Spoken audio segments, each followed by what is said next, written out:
Welcome, and thank you again for tuning in to 1001 Bedtime Stories of World War II by Wayne Perkins. And this is story number 11, White Christmas. And it's a story about Molly Alphabet and her children during the Thanksgiving weekend of 1942, right in the midst of World War II. So without further ado, here we begin. On this Saturday in late November, although it is normally warm all winter in San Diego, a severe cold front hits Southern California, and the family wears coats as they celebrate their day together in their adopted city. After the library, Mother, Molly, Dale, and Linda take a bus over to a restaurant to finish their Saturday adventure. The restaurant is large, resembling a cafeteria inside the Consolidated Aircraft plant where Molly works. Normally, it would be noisy inside the restaurant, but today there are very few people due to the cold weather to which most San Diegans are unaccustomed. As they sit down, they hear a record playing that warms them. It is a song written by Irving Berlin while staying at the Biltmore Hotel in Phoenix, Arizona, a short time earlier, and made popular by the famous singer and actor Bing Crosby.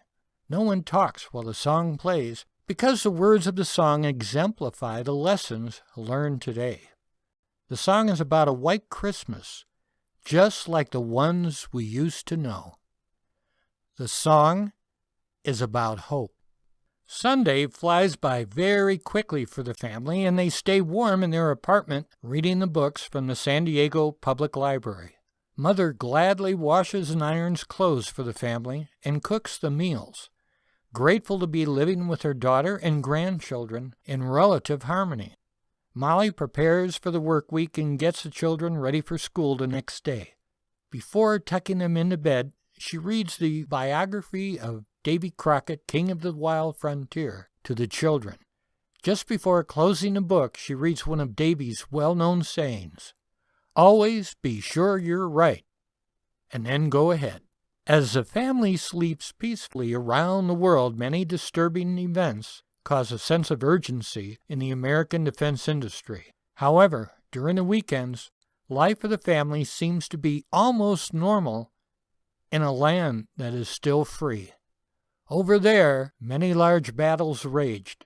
The Battle of Stalingrad in Russia was taking place between the Russians and the Nazis, along with their Hungarian and Slavic allies. This one battle alone claimed more lives than were lost by the Americans during all of World War II on all fronts. A key battle in the Pacific raged on the island of Guadalcanal. Naval ships, Army Air Corps bombers, and U.S. Marines were fighting the first land battle against the Japanese. Some of the same B-24s on which Molly worked were key weapons used in this bloody battle. Molly, Mother, Dale, and Linda did their best to live with the world events in 1942. They believed the war would end someday. It just may not end today. Well, thank you again for listening to story number 11, 1001 Bedtime Stories of World War II.